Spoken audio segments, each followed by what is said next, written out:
अरे देखा अगर परदेश ना जाई तो कैसे ये पेट पर्दा चली।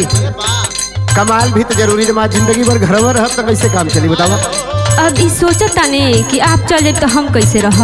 अरे भाई देखा कुछ कष्ट सहे के होला, झेले के पड़ेला। नहीं हमरा से ये सब ना होई और बहरा मत जाई। हमार बात सुने। जत बड़ा हमरा से दूर ये सजनवा,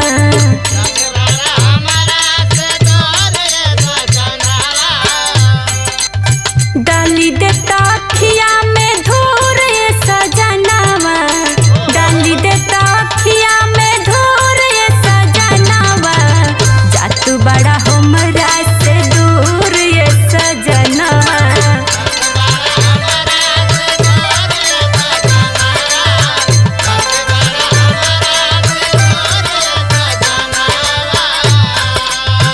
देखा लू कि दौर गया ताना मारा कि घर में रहलाई कमाला उमाला ना।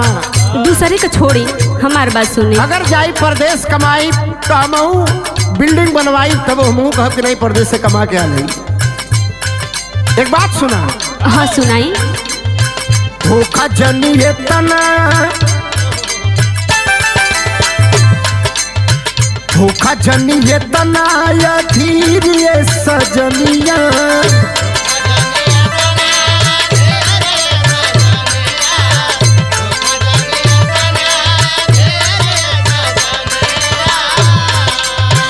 अखिया से धारा जानी नीर ये सजनिया, अखिया से धारा जानी नीर ये सजनिया। धोखा जनी है तना अधीर ये सजनिया।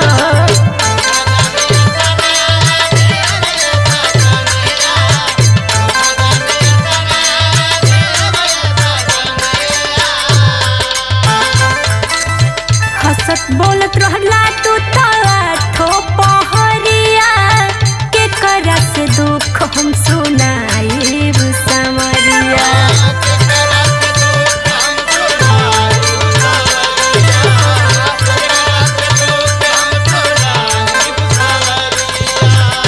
सुनो तनी ना। हंसत बोलत रहला तू तो पहरिया के करा से दुख हम सुनाई समरिया। बना दिहल देहिया के धूर ये सजनवा, बना दिहल देहिया के धूर ये सजनवा। जत बड़ा हमरा से दूर ये सजनवा।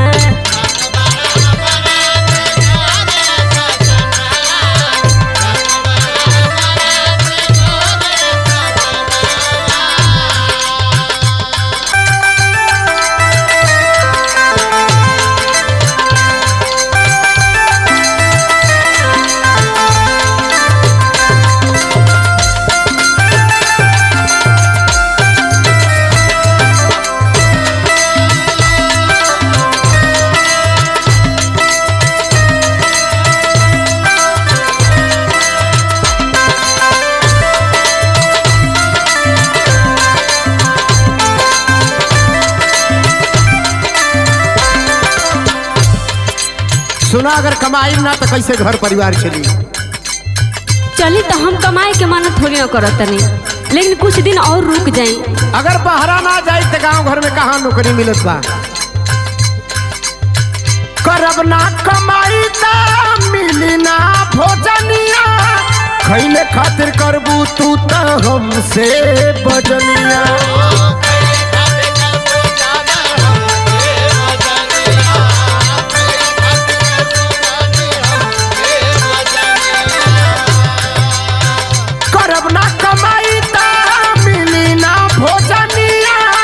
खैले खातिर करबू तू तो हमसे बजनिया। सबुर का के रखा तू धीर सजनिया, सबुर का के रखा तू धीर सजनिया। धोखा जनी तना अधीर सजनिया।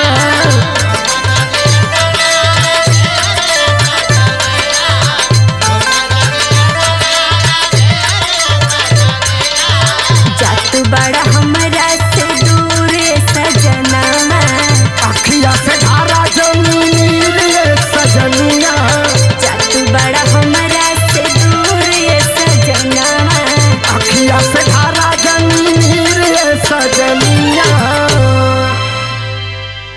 मत टेंशन लाल ना जाई।